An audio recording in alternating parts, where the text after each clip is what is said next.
global level, create whole new opportunities for innovation in technology, in reimagining almost everything we do. The foundation of our society has to be completely rethought and redesigned, because we built this Western economy, the wealth has come, driven on energy that came from that fossil energy buried hundreds of millions of years ago by ancient life.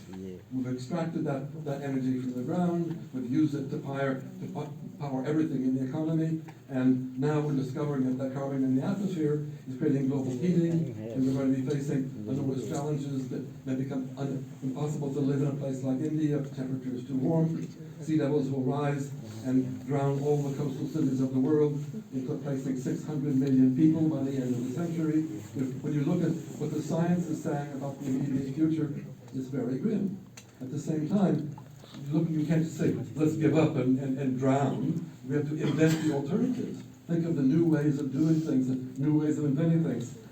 And I think one of the key skills in that area, particularly people who tend to be directed towards a rather narrow area of technology and specialization, is that many of these problems require complex systems thinking, understanding the larger scales of organization in these systems. You probably know it in a thing like designing a computer program. You have little programs, and then you link them together with other programs, and then other programs, and other programs. Ultimately, you have artificial intelligence, and enormous things.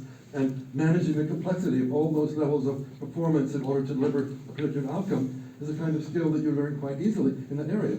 My own specialty is coral reefs, so I went to turn to nature and say, how do I understand complexity in nature?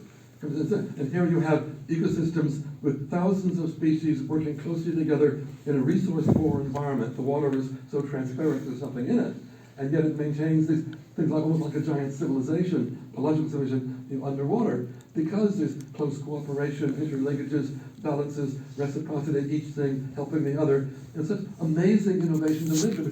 One of my friends was looking at why were corals so efficient at capturing solar energy. And he said, well, a plant sits there, puts its leaves out in the sun, and it picks up the photons, and it photosynthesis, and it makes some chemical energy. The corals, of course, they're animals.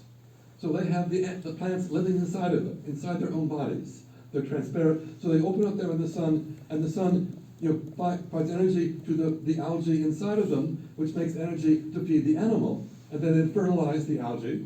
So it's a kind of a closed system that they can, they don't have to be like cow grazing in a field, they get it directly.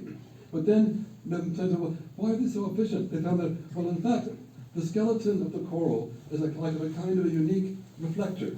So the photons that go through the animal and the plant and are caught, they're then reflected by the crystals in the skeleton back to the algae from the underside, and doubling their efficiency in capturing solar energy. Now imagine what nature has invented.